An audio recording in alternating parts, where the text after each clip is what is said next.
ഇടുക്കിയിലെ 5 മണ്ഡലങ്ങളിലേക്ക് വിജയപ്രതീക്ഷ പങ്കുവെച്ചുകൊണ്ട് LDF-ഉം UDF-ഉം 5 മണ്ഡലങ്ങളും തിരികെ പിടിക്കുമെന്നുള്ള പ്രതീക്ഷയിലാണ്.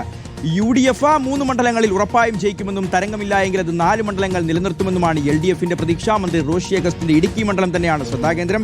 രാഹുൽ സുരേഷിനോട് ചോദിക്കാം. രാഹുൽ, ആകെ സീറ്റ് 5, അതിൽ 2021 4 LDF-നൊപ്പം, ഒരേ ഒരെണ്ണം UDF-നൊപ്പം. അത് PJ ജോസഫാണ്, തൊടുപുഴയാണ്. പക്ഷേ ഇത്തവണ ജോസഫ് തന്നെ മാറുന്നു. മകൻ അബു ജോൺ ജോസഫാണ് വരുന്ന. ഒരു തലമുറ മാറ്റം ഉണ്ടാകുന്നു. കേരള കോൺഗ്രസുകൾക്ക് ഏറ്റവും നിർണായകം. ഇത്തവണ UDF എല്ലാ മണ്ഡലങ്ങളും പിടിച്ചെടുക്കുമെന്ന് പ്രതിപക്ഷ നേതാവിന്റെ ആത്മവിശ്വാസം. റോഷി അഗസ്റ്റിന് 25 വർഷം, തുടർച്ച 5 വർഷം MLA ആയിരുന്ന ഒരു മണ്ഡലം കൈവിട്ടു പോകുമോ എന്നുള്ളൊരു ആശങ്ക. റോയ്ക്കോ പൗലോസ് UDF-ന്റെ സ്ഥാനാർത്ഥി ഇവിടെ വിജയത്തിന് ശേഷം ആഘോഷിക്കാനുള്ള വണ്ടി വരെ ആത്മവിശ്വാസത്തോടു കൂടി തയ്യാറാക്കി നിർത്തിയിരിക്കുന്നു. എന്ത് സംഭവിക്കും ഇടുക്കിയിൽ, രാഹുൽ? ഇടുക്കിയിലെ 5 മണ്ഡലങ്ങളിലും LDF-ഉം UDF-ഉം തികഞ്ഞ ആത്മവിശ്വാസത്തിലാണ്.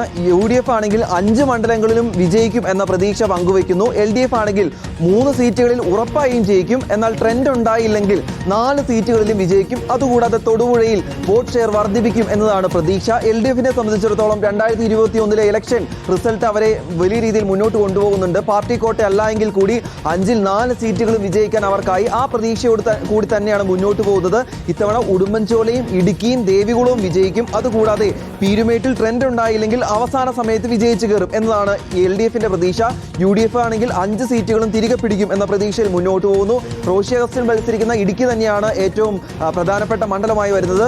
റോഷി അഗസ്റ്റിന് തുടർച്ചയായി 6ാം തവണ വിജയിക്കാനാകുമോ, അല്ലെങ്കിൽ കൈപ്പത്തി ചിഹ്നത്തിൽ മത്സരിക്കുന്ന റോയ്ക്കോ പൗലോസ് വിജയിക്കുമോ എന്നതാണ് ഇടുക്കിയെ സംബന്ധിച്ചിടത്തോളം ആകാംക്ഷ. ദേവികുളത്താണെങ്കിൽ രാജമാർ തമ്മിലുള്ള മത്സരത്തിൽ ആര് രാജാവാകും എന്ന് നോക്കുന്നു.